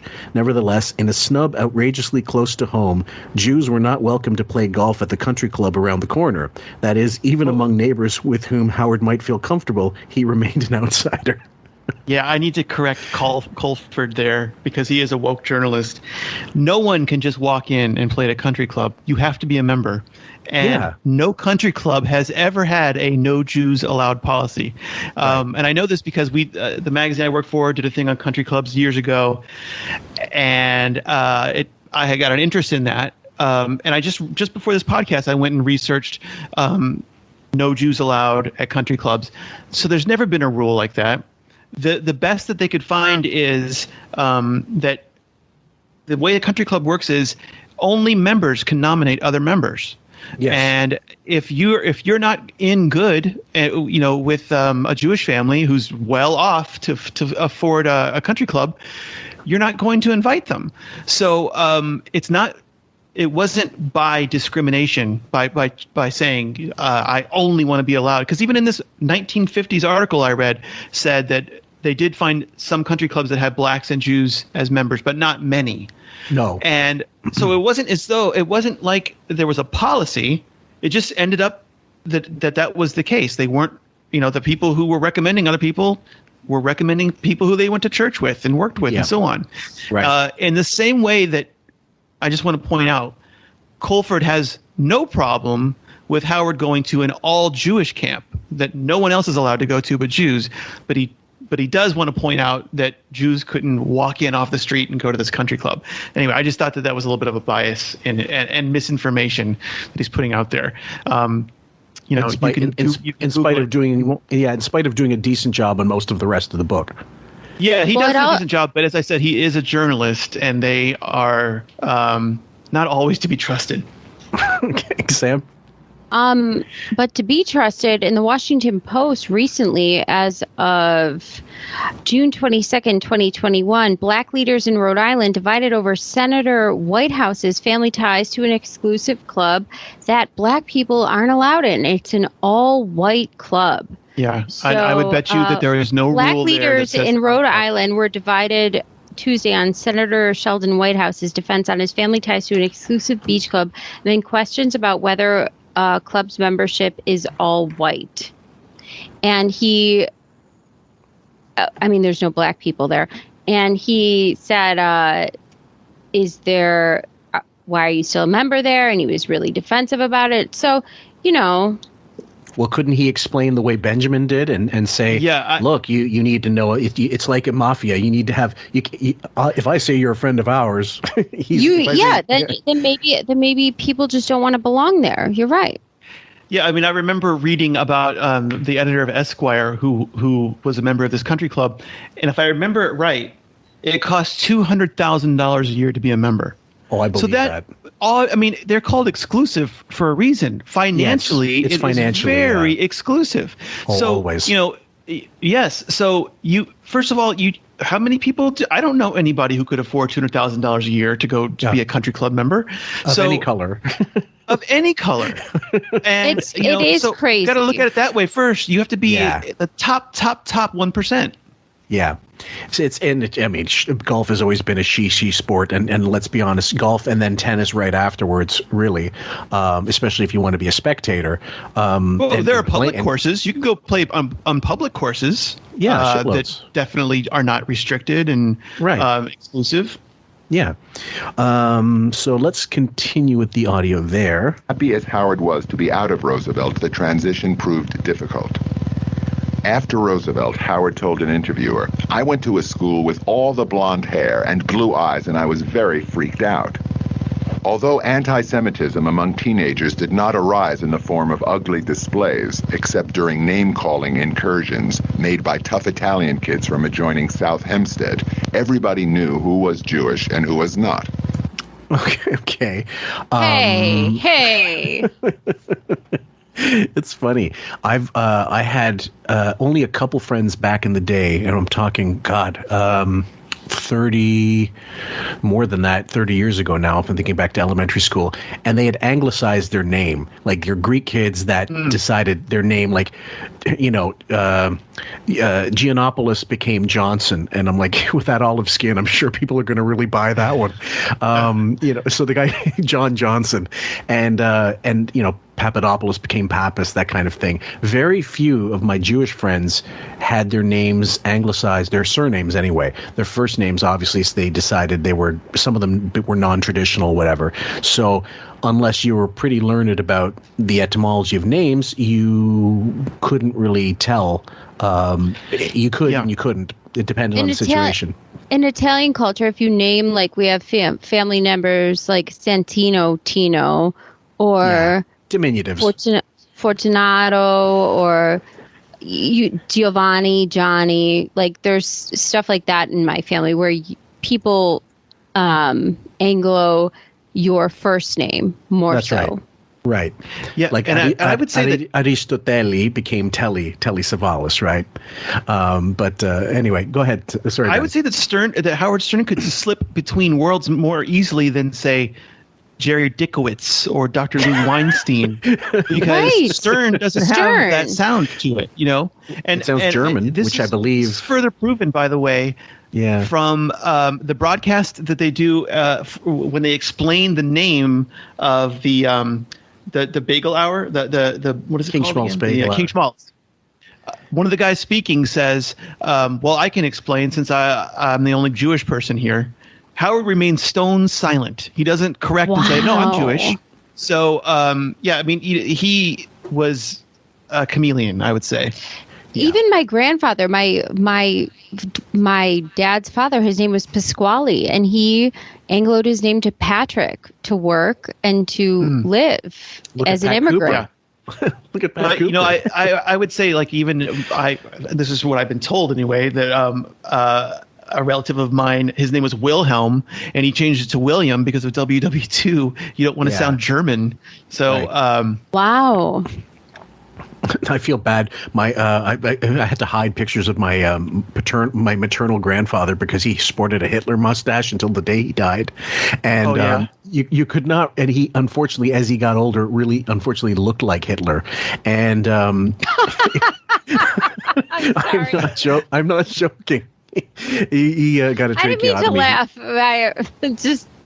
No, but I got pictures. I bought a scanner not too long ago, like a slide scanner, and had a bunch of slides I converted. And I'm looking at pictures of him, my uncle, and my dad outside next to the Jimmy at some motel near Niagara Falls, and my grandfather in full sunlight, sporting a Hitler mustache in 77 in Canada. Not really kosher. Mm-hmm. And I asked my mother, because she's a hairdresser, what didn't you suggest to him maybe to drop it or grow it out or something? And she's like, you couldn't tell him what to do. So what are you gonna do? At any rate, let's face it, he spent how many years, decades, saying I'm half Italian. I'm half Italian, or whatever. And the only reason to do that, and he'll say, and he'll admit, I think at times he'll admit it, the only reason to say that is to get away with making Italian humor, Jewish humor. It makes sense. But mostly because he hated being Jewish, and he admitted to it. And I would argue the latter. Yeah. I would argue that his contempt for Catholics is he vocalizes even more than he does his contempt for blacks, and it's permitted more socially too. You can go on Letterman and say how much you hated living among whiteys with blonde hair and blue eyes, and even though he married a blonde-haired, blue-eyed Catholic, right? I don't think she's Polish, right? But I would say that in this period of his life, he seems to have far more resentment towards Catholics than he does towards blacks, which is it's just funny. I mean, it's like there's really the only time he's not resentful is when he's around Jewish people. Yeah, I mean, he'll say Wilmette was the greatest time of his life, and he has told Robbins, because I got to be among my own kind. That was an actual quote from him. Which is really inclusive. Yeah. But it is very strange that then he goes on to hating his Jewish school that he went to, his Hebrew school, and he hates on that. Yeah. And he hates on all of that sort of culture surrounding it. And he also says, like Fillmore said, I'm 50% Italian. Why would you say that if you're not, not proud of your heritage? Of course, there must be something wrong. You must feel some sort of shame towards this. So yeah, well, maybe it's because. And then, so when he does this stuff, it just to me screams that he desperately also wanted to be somebody else. With the Catholicism, though, he doesn't like the fact that the Hebrew school and all this other stuff, but then he knocks on the Catholic stuff because he didn't like the Hebrew stuff, and he's putting it one and the same, but it's not. Well, he doesn't even know. One of the most common, like, well-trod tropes of the comedian is, if you're, well, especially since so many of them were Jewish, what's that Red Buttons line? It's, in this business, there's 100% of the comics are Jewish, 100% of the singers are Italians, and that's ridiculous. So there's no difference between the Jews and the Italian. 1 year of high school, and so he goes, and so the Jewish comics would always bust on themselves. They would be self-deprecating humor, and no one did it better and more often than Woody Allen. He made a career out of self-deprecation, and Howard, who claims to be claims to be funny, has even tried to do stand-up, at least, and we have evidence of that, doesn't go that route. Not because he thinks it's unimaginative or unoriginal, but because he's too stupid to realize that's an angle you can take, get people like you. Humility will add. You can be blustery, but if you have that self-deprecation in that sense, it's fine. It's acceptable. In all forms, though, like Catholicism, Jewish, whatever, it's, if you can be self-deprecating, fine. He can't. It's bizarre. He can't be self-deprecating in a real way, in a way that's honest about it. Right. So, for example, when so he has no love of his Jewish heritage. Okay, but then Elle Macpherson can come on and say, "You're being Jewish," which she was being stereotypical, but she's saying you're being a worrywart, basically. But then Jamie Presley comes on and says you were slapped the yarmulke, and he, for weeks, he had that in his ass. Because or Andy Dick says, you recently, cheap Jew, and then you're canceled. Your show's canceled. You're no longer allowed to come back. But he can go and say, put down Christianity and Catholicism and their belief in the man in the sky and how they're all hypocrites and all this and that. And but you can't even say the word cheap about him without him canceling you. Big time. It's very revealing, but convenient. He likes being Jewish for the victim status. So when he can claim that, he can claim the reason why I had to masquerade and act as though I was not Jewish fully is because there are people out there who would want to kill me because I'm Jewish. He would tell us, and he would claim it was basically to even have a career. Now that's ridiculous. He thrived in among professionals who were Jewish. And, I know we're going to get to this chapter at some point, but I want to lay out just how important Jewish people were in his success. Not just Ben Stern, Not just Ben Stern and using his connections and saying my connection's here, my connection's there, but the owners of the station that he worked at in Westchester who made him the program manager with he was 6 months out of college with very little experience, and they make him the program manager. The Israeli sales guy who, they choose Howard, not the Catholic Joe from Chicago. What is Karmazin? Karmazin is Jewish. He's Jewish. In fact, Howard said at his press conference when he left WNBC, flanked by Buchwald and Karmazin to announce that he was moving there, is how happy he was to be leaving. I don't remember how he put it. Gentiles, I mean, and going with the Jewish Mel Karmazin. He's thrived because of Jewish guys who are believers of his and supporters of his and so on. Yeah. But so anyway, this whole thing that he'll tell you that I had to masquerade while by the way outing other Jews who might anglicize their names or whatever with Guess Who's the Jew, and mocking them. Yeah. Mocking. Yeah. Exactly, and ridiculing it as if being Jewish was it was something negative and fostering that kind of self-hate, self-loathing. And not like every religion has had persecution. You fucking idiot! Exactly. Right. I mean, I remember with the summer I was first started listening to Howard, and I would hear how in in the middle of the country how they all think Jews they talk they're evil, they're whatever, and I just thought I never had a conversation that was spent just trashing Jewish people. I mean, it's the level of narcissism that you think that people who aren't Jewish are just sitting around talking about Jewish. You've watched too many movies. Yeah, isn't it the worst? Like, don't you? I grew up reading Anne Frank and learning about the Holocaust and feeling nothing but, oh my God, sympathy. I have so much empathy for this. That's the complete opposite of what he's saying. Right, and he'd be the one making jokes like, "Oh, look, Anne Frank, she's fuck Anne Frank, she knows her way around an oven, shit like that." Right, This is the thing I don't quite get. You're right. It's a New York thing, but it's also it's narcissism, but it's also a New York thing.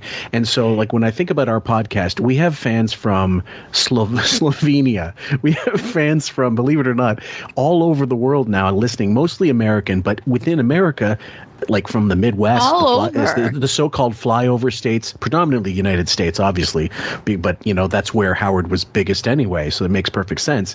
But they span. If we got them on. We did the Jump the Shark episode, and I recorded a bunch of people, and they all sounded like they all came from different parts of, North America. That's like why. If he wonders why he never was a big hit in, I don't know, Arkansas, maybe think about these things you're saying. Maybe be a little more. Well, I mean, I would also say don't paint anyone who who lives south of Manhattan is a redneck. Yeah. Incest, exactly. So let's keep going. Like a misfit, both in Rockville Center and among many of his teenage peers. He also considered many of the other students and teachers disconnected from real life, as he had experienced it in hostile Roosevelt. To me, it was the same kind of crap all over again.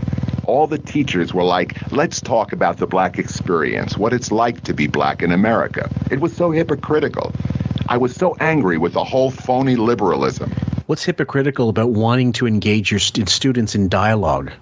I've never understood that. I would say that what he's saying is you don't actually live with surrounded by black people like I did. So you telling us to embrace our brothers, you're a hypocrite because you wouldn't do that. That's what he's saying. He has no idea where his teachers live. He has no idea where they live or where they grew up. I said in my book, in my notes, I said, you're still using this to make sense of George Floyd. So he's still using this trope to make sense of something that he has no idea. He does not live among the working class people. No, he does not live He never has. I mean, even at their lowest, they were okay. They were. Ben Stern was working class before they had kids, but then became firmly middle class once they moved. And you think Howard suffered a day while he was born? No, and it's not even about blacks and whites. It's about socioeconomic status. And you've never even lived amongst poor people or middle class people or people working 2 jobs that barely earn 3 figures. Stop it. Stop it. It's I'm going to read ridiculous. I'm going to read this one segment that's cut out. 15 was an awkward age at which to be transplanted into an unfamiliar setting. Harder still was Howard's experience at Southside Senior High School. The student body of more than 1,000 students had divided itself into cliques into Rockville Center's junior high and local elementary schools before Howard had arrived. Now, and yes, by the way, guys, we all know the difficulties of changing schools in the middle of elementary school, junior high, high school. I mean, that's all walks of life. That's an issue. I quote, I met Howard because I was also a new kid in town, classmate Marty Getreyer recalled. I found him sitting alone in the cafeteria, which, later on we'd find out that that's a theme that follows Howard for many, many decades. No one wants to sit with him. And I don't know if this is in that, in the audio, but it would have followed a sentence in there. It follows the sentence, everybody knew who was Jewish and who was not. Howard and his friends recognized that Jewish girls would date non-Jewish boys, but Jewish boys did not draw much attention from non-Jewish girls. So, in a way, if you want to play Psychology 101, this is Howard's ultimate revenge. I got the non-Jewish girl to marry the Jewish guy, the most popular girl in school, and I, Howard Stern, did it. The Catholic. Yeah. So I don't know that ever. I mean, I wouldn't be surprised if him and his boyhood, if him and those, that weird photo you've seen of him with his classmates, where they all look appropriately aged. Age appropriate, yeah. Looks like, he's coming to warn them about Christmas future. Yeah, he looks like Coco the Clown without makeup. Yeah. So anyway, I wouldn't be surprised if that is in the back of their minds. Like, wow, he did it. He got the most popular blonde-haired, blue-eyed Catholic girl. Well, that's one of the things, Sam. I know you're gonna mention it. If you don't, I'll be surprised. But he always had that thing of, wouldn't it be great to walk into some room with this girl on my arm, as opposed to, wow, she's so hot, I'm so happy I'm with her. Like, she's amazing in bed and this and all that, this crap. It's always, what do I appear? Do I appear like a raging heterosexual if this person's on my arm? That's good. Sam? That's a good point. That's the appearance. He always just gives the appearance. In the 1992 article in New York Magazine, listen to how he talks. He says, well, it's true. They stuck me in a black neighborhood. You'd be crazed too. It was a traumatic upbringing, to say the least. There was a time I even hit on a black woman. Ooh. He also told a nebulous story years later. Like, it got that bad. He told it got so bad I even hit on a black woman. Yeah, I was that desperate, I guess. That's the way he's trying to put it. He told this nebulous story years later about a friend of his with an afro that was Jewish but darker skinned, that a girl that would only date black guys dated, thinking he was black, but he was white. Which, I don't know, this is one more of those, I know a guy who.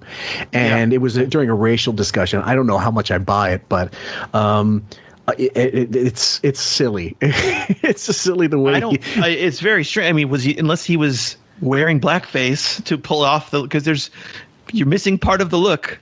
Well, I mean, if the guy was like a quarter black, let's say, but but still, wouldn't you have certain features that indicated, I don't know.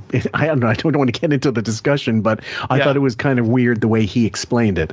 The next she must not have had very much experience. But just speaking of that quarter black thing for a second, isn't it interesting that in Private Parts, they chose to slip in Howard's riding to school with a car full of racist little boys who use the N-word. Ray slams on the brakes and says, Howard and I are half black. Don't use that. Now, why would they want to confuse people? Because the viewers might be going, is he part black? I don't get why that was supposed to be a joke. Right. I don't get why that was included in there, other than let's confuse people and give Howard a pass for all of his black humor that he's done.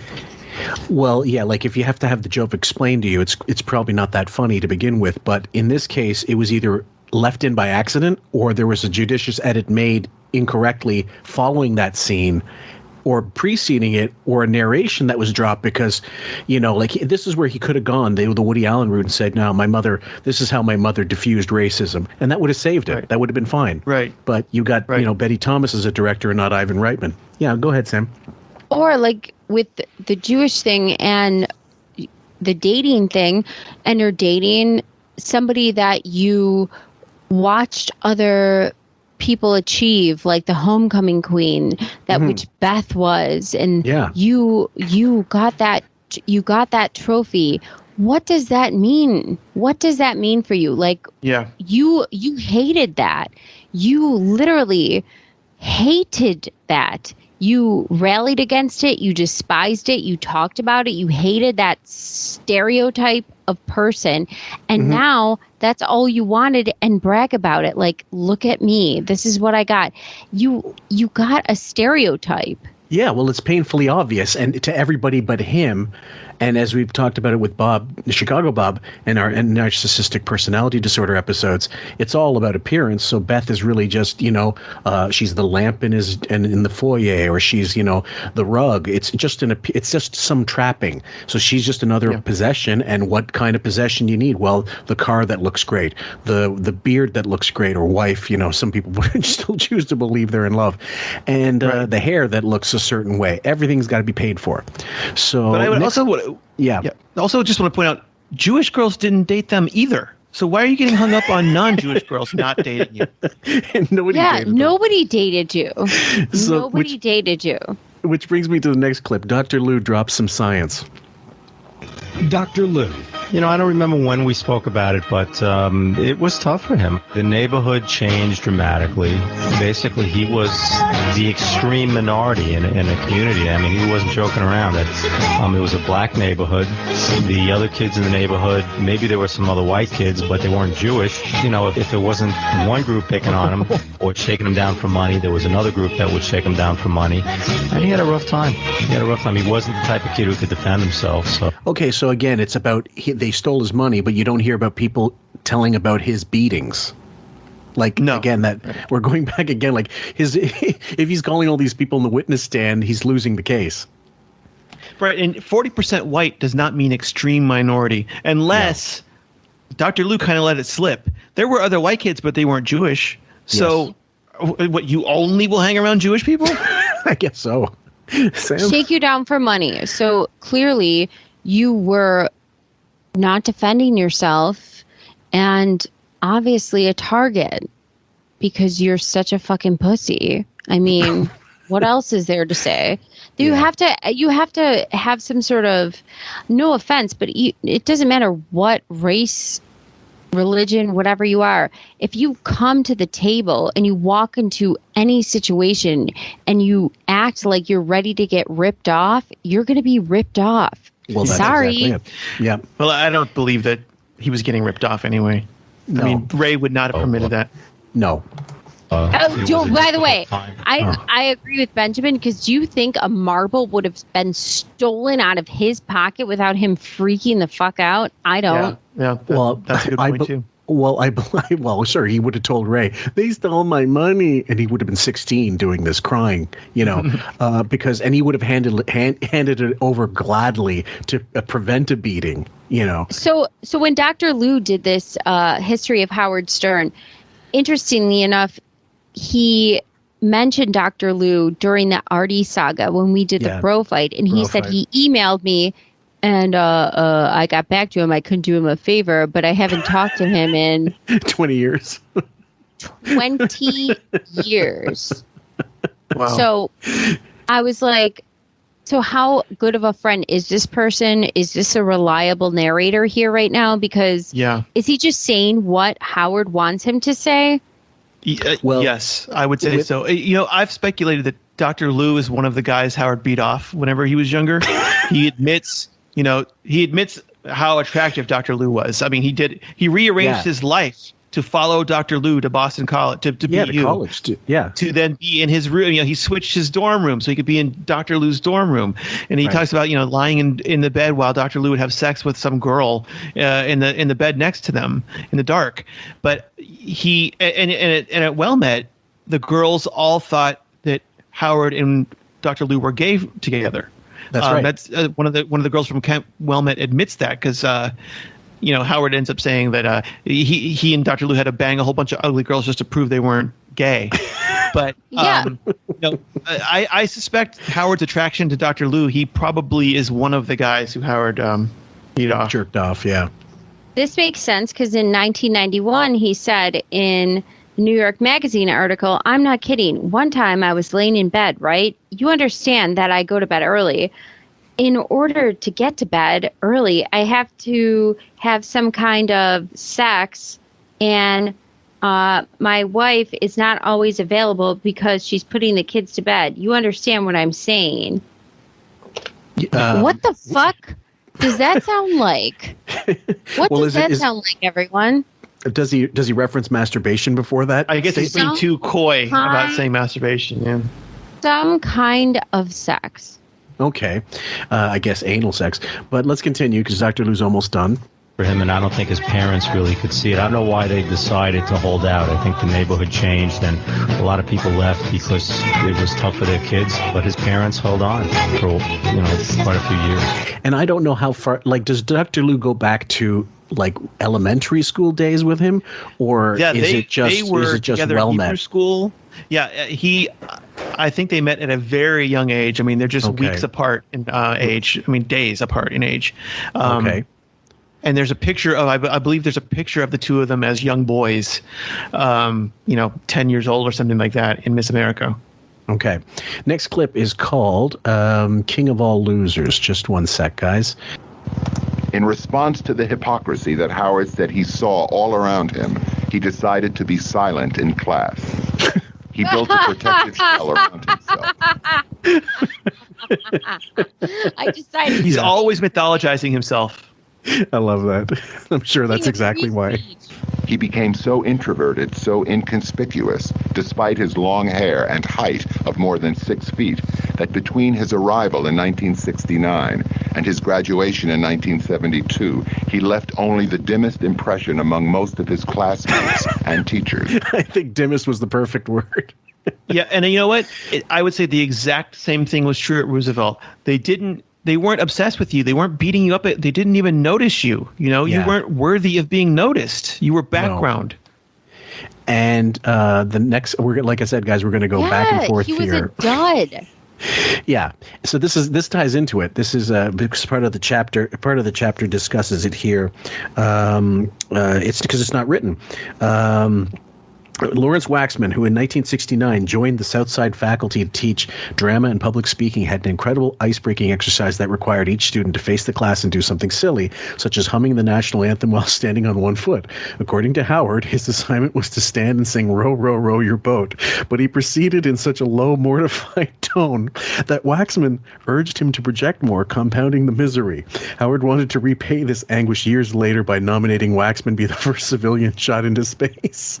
I thought that was funny too. Yeah, in was it Miss America where he talks about doing a speech for Allison, their 40th wedding, her 40th birthday. Allison's having her 40th birthday. Her husband's a public speaker. All she wants is for him to show up at her little party and say a few words, give a little speech about her. Yeah, which means don't spend any money on me. Just get up there and say something nice. He absolutely rails against this. She leaves the room screaming. I mean, she leaves the room crying. He's screaming. His mother calls him and forces him to do this. He shows up having prepared no speech, and for this room of Allison's friends, he makes them all get up and sing "Row, row, row your boat." Mm-hmm. Like, I'm going to humiliate you all like I was humiliated. My wife doesn't even deserve this from me. That's right. One sec. They're still on page. going back to page 17, guys, I skipped a little. As late as 1995, many still had no idea that the infamous radio personality had been a member of their high school graduating class until they were contacted during the research for this book. Only the few close friends that he made during his 3 years at Southside seemed to remember him at all. So the reference to the carpool and stuff like that, and which featured in the movie, as Benjamin talked about. But later on, it says here, Waxman, the teacher in question, says he does not recall the row incident. Howard had slipped so completely from Waxman's mind that he, like Peter Braulower, drew no personal connection to the Howard Stern who he occasionally listened to on New York's WNBC AM a decade later. The photograph that he dusted off later dusted off Waxman's memory of a kid who was, in the teacher's words, a personality-less.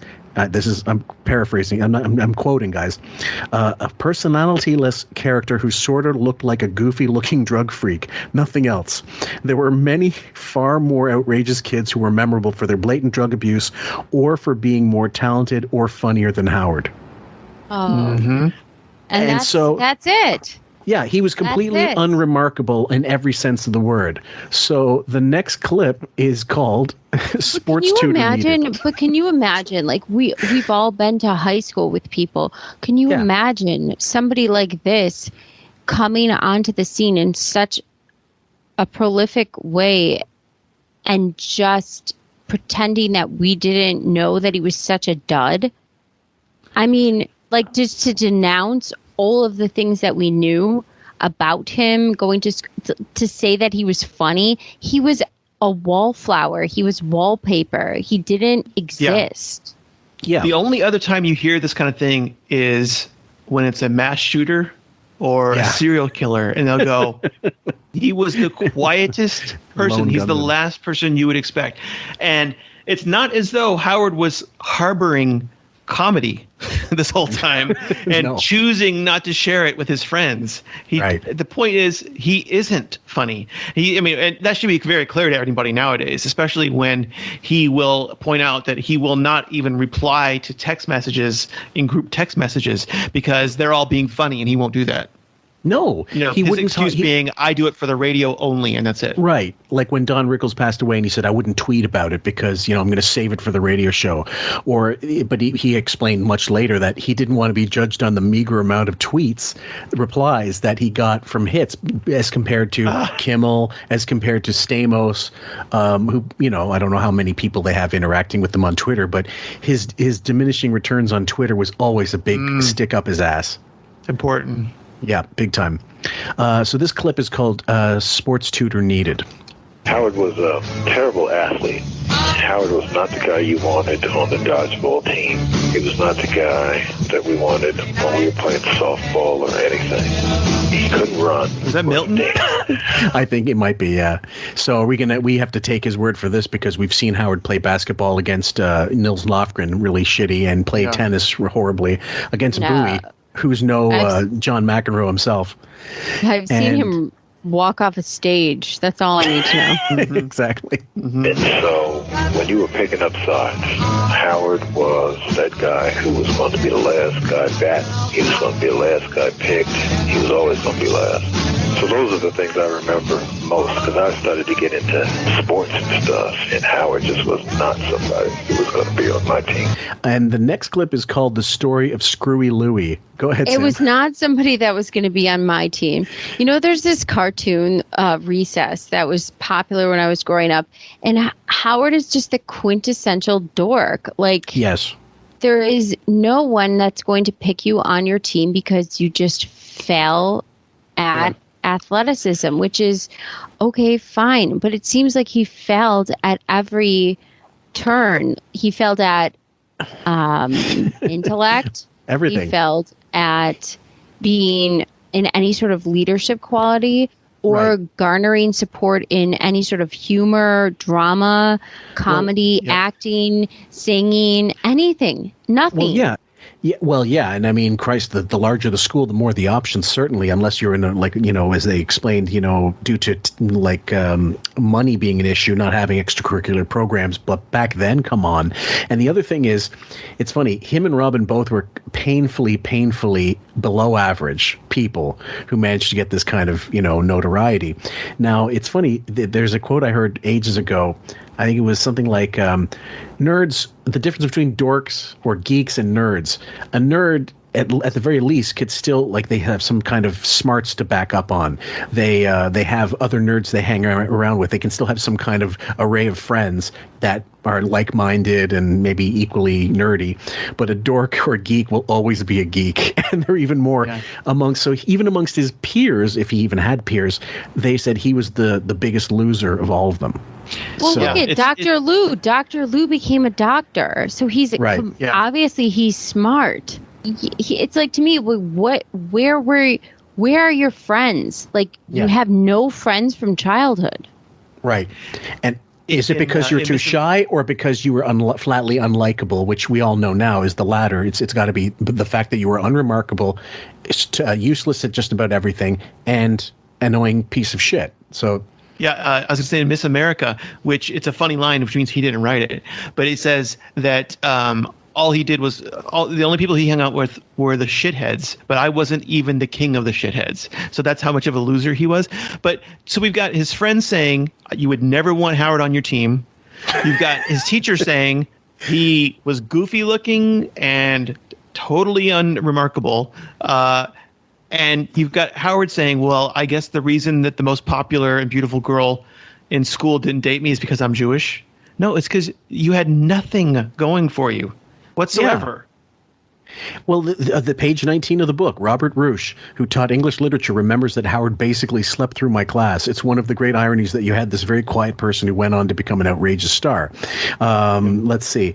In American history course, the topic was whether the topic was the Vietnam conflict or the struggle for racial equality. Howard participated hardly at all. So I said in my notes in this book, I said, proving he never had critical thinking skills. Why didn't he jump up and do his Vietnam super soldier bit for the class? Because the grease man hadn't invented it yet. Yeah, he hadn't heard it yet, at least, anyway. So here's the last quote of that. This one made me laugh hysterically, and I'm sure you guys will figure out the reasons. Something must have been going on behind those eyes, Caproni added. Richard Caproni. Yeah, windshield wiper blades. Exactly. He was clearly absorbing things. That's the thing. I don't think he absorbed anything. He gets nothing. He can't remember names. He can't remember lyrics, movie lines, nothing. Those darting eyes are not absorbing. They're swatting snowflakes in a blizzard in Buffalo. They are not. What's going on behind those eyes? Not absorbing anything. You're going. Yeah, he's just going me. Yeah. Are they looking at me? Are they thinking about me? Are they talking about me? That's what he's doing at all times. Me. So this next clip is called The Story of Screwy Louie, and I only included it because it's from the history of Howard Stern. I only included it because it kind of dovetails into his fascination with whackpackers and his need to fucking fuck with people who are mentally impaired, physically impaired, you name it, or, economically impaired. So let's play it. There wasn't anything that was secret. We talked about anything that we saw, anybody who walked by. It's unfortunate.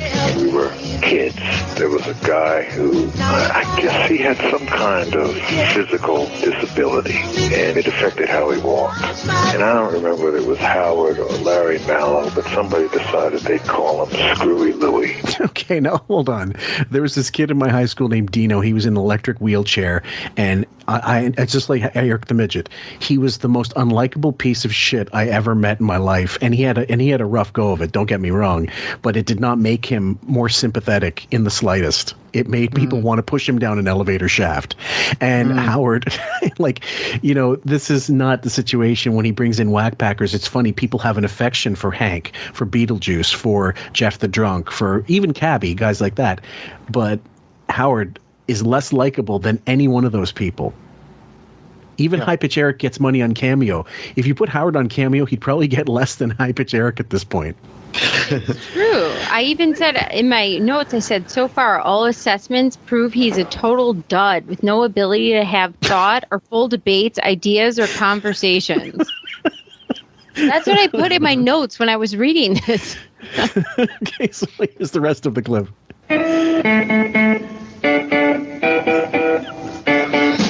So we would all do the absolutely childish things, just laughing at this poor unfortunate guy that we called Screwy Louie.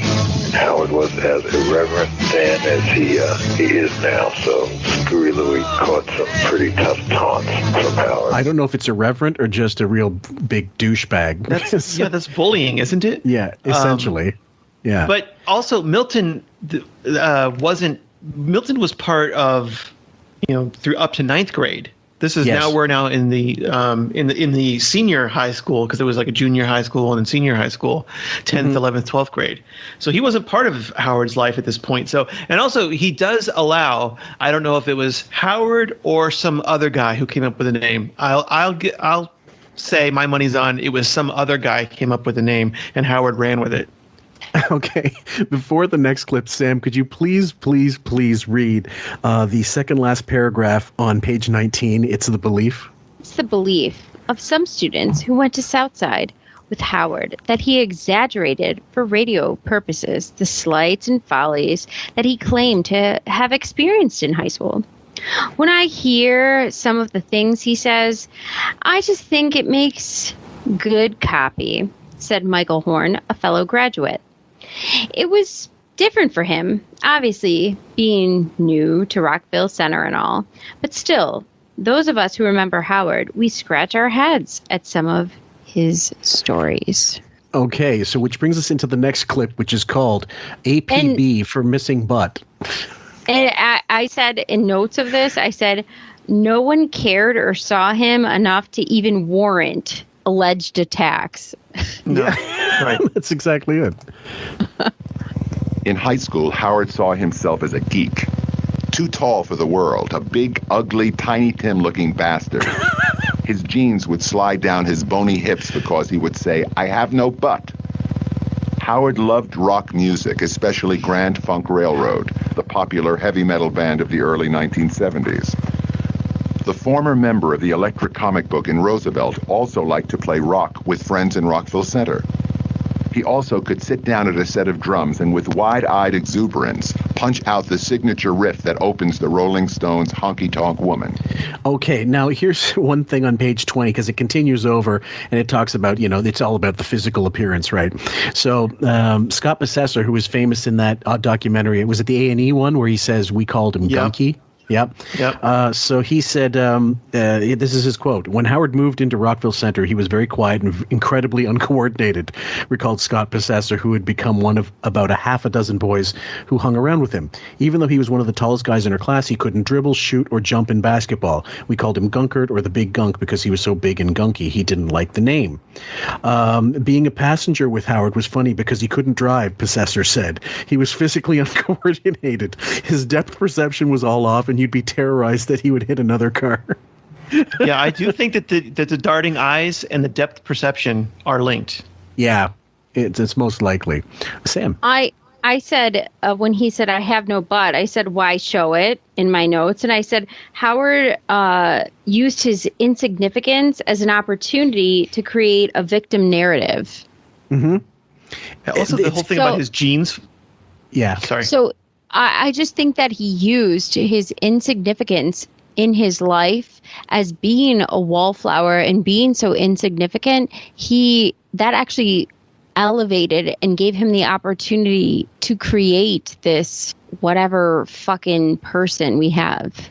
Well, yeah, he's a hybrid of about every thing he's read, listened, copied off of, every movie. It allowed this because there are so very few people who can comment on this. And so when we do tag him and have people actually nail him down on certain situations, there's very few people who can comment on this because he is so insignificant in multiple people's lives or cross sections of people's lives. They don't interact with him. He is so insignificant. Yeah.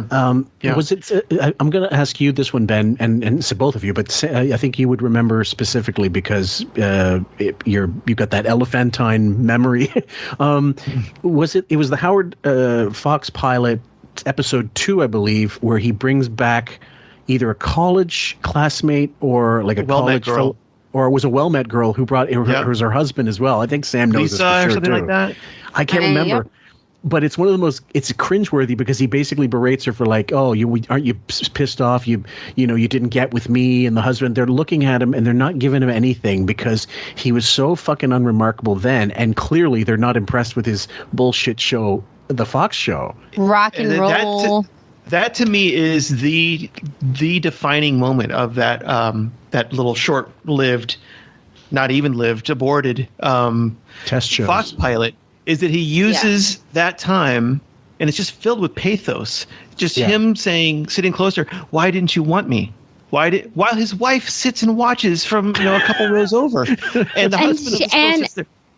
And they say, look at what she has. He combats. What do you drive?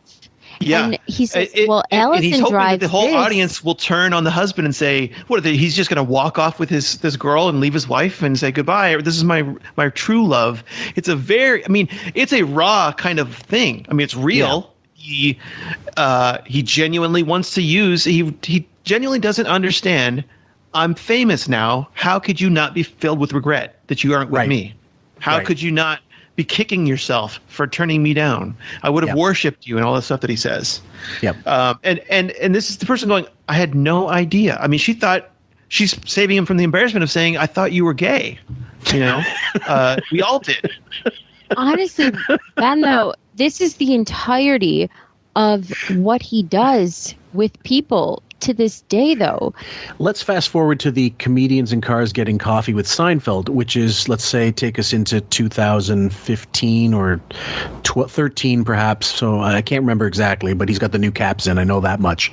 And almost every 3 minutes he's going, are we having fun? Like, is this fun? Not understanding and his own. Yeah. Because, it's insecurity. When I compare that to with Sandra Bernhardt in The King of Comedy, where she's got Jerry Lewis tied up, and she goes, "Is this fun? Are we having fun?" Because she doesn't. I mean, it's like I don't know. Is this what human beings would consider fun?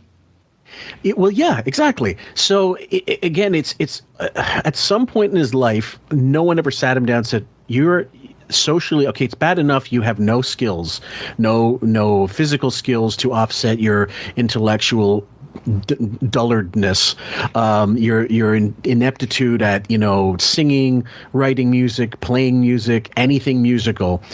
You should at least have social skills. You should be able to interact with people. Where it's just why some people believe he's somewhat autistic, or he's on some kind of Asperger's, or he's on the spectrum. Oh, I never heard that theory. Yeah, we'll never know, but he seriously has never learned, even though he's got a mother and father who were beloved. You've got your the main influences in most people's lives. I'm trying not to preach to, I'm trying not to, denigrate single parents or, what have you. I'm just saying the average person has a mother and father that kind of 50% of their DNA is from one and the other. And then the rest of the nurture comes from their personality. How did they teach you to be funny? How did they teach you how to cook? That's how a person learns growing up to be what they are. And then they kind of fill in the rest themselves. He doesn't seem to have gotten anything from them except certain negative aspects that he believes came from them. But the positives don't like, he's not socially, no one loves him. No one likes him. Right, but then then Fillmore, you have to take this one step farther.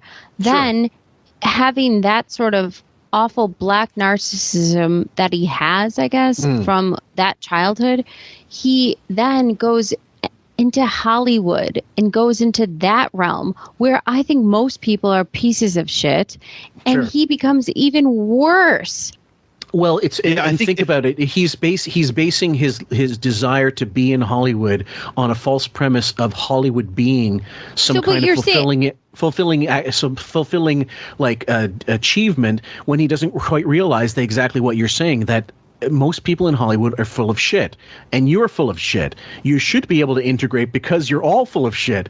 he would never understand that the bit doesn't work because he's always trying to still get friends. Even at this level, he is still trying to just get friends or just to get people to like him. He is still surface level, petty, insecure, and the same person he has always been. Right. He thinks that. I'm sorry, Ben. Just one last thing. Please. I would like you to. He's that kid who has the basketball, the brand new Spalding basketball, goes down the court thinking of course they'll play with me. I have the basketball, and not realizing they don't want to. They hate you. They don't like you. You're not even George from Mice and Men. You're beyond pariah. And eventually like art imitated life. You wanted yourself to be more unlikable. You created this persona to be unlikable to earn the unlikability you already inherently had. Yeah, he's made the claim that when he was a kid, that a neighborhood kid paid him to be his friend. And when his mother found out, she made him return the money. Now, how likely is it that that this boy with money says, the kid I'm going to pay to be with me can't buy me love style, is the kid who can't get noticed by anyone in school, the kid who's totally overlooked. So obviously Howard was the kid paying. Yes. So, he's too embarrassed to say it. Because it continues now. There's no one in his life who isn't either paid or enjoying the novelty of, this is Howard Stern, the guy who would say anything in the 90s, but who's toothless now, so he's safe to be around. We said this during the Chevy Chase speech. Who would have at their wedding people who gave a toast at his wedding? Oh, your children? No. Your parents? No. It's somebody you pay. Your comic underpaid for, Artie, and Chevy Chase in an impromptu speech. There's people and Pat, your trainer, who gave a speech at your wedding. These are people you pay. Yeah, right. Now we're going to hear from the limo driver. Those are the only people. That's it. I mean, Seinfeld asked him once, "Do you have any friends?" And he goes, "You mean like my therapist?" And he wasn't kidding. Clip. It wasn't comedic timing. It was. Well, who else would I talk to? But someone who I'm paying to listen to me. That's right. So, this is Robin. Yeah, Robin asked him the same question. She said, I think his friends. Do you have anybody you can trust? And he goes, I'm sorry. Do you have anybody you can trust? And he goes, my psychiatrist. Yeah. And she goes, what about Beth? Oh, well, she's not. She's my wife. She can't be my friend. But most people would say my wife or my husband. Yeah. And then their best friend or whatever. So please, Ben. Well, he should have said Buckwall too, because he also trusts Buckwall. Yeah, he did say. Oh, did he? But there, he should have said that. But he said my therapist. She went into the argument. She said, "These are all people you pay," and he said, "I don't trust anyone I don't pay." You got He said that. I don't trust anyone I don't pay. What about your parents? What about your father, who's given you no reason not to trust him? But I think Howard's friendships from beginning to end go like this: the friendship of convenience, meaning like they're your age and they live next door to you. Yep. The friendships of, they're Jewish also. So the Stern's family, they were big into the temple. That was like everything Ben Stern did was at the temple. His performances as a woman and stuff was always at the temple. Camp Wilmette, they're Jewish and they're your age. And the kids at school at Rockefeller, Rockefeller Center, they're Jewish. Those are the only people who he would be friends with.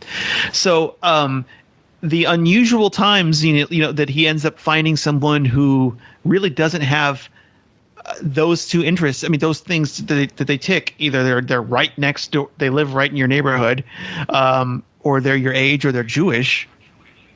It becomes, they're paid by you, or they're admirers of yours because you're a celebrity now. Pasta asciutta. I don't say pasta asciutta, I say pasticcio. Pasta, that's what I say. He's a phony Italian, Paul. Who's a phony Italian? Yeah. Why, you're Napolitano. I'm Napolitano. Sure. You don't understand the Sicilian. Altovilla. No, Altovilla. Nessuna me l'ha mangiata. Sì, ma ti ha mangiata tu. Nessuna me l'ha mangiata, ragazza. L'ha mangiata. È stupata pesata che vado. Tu la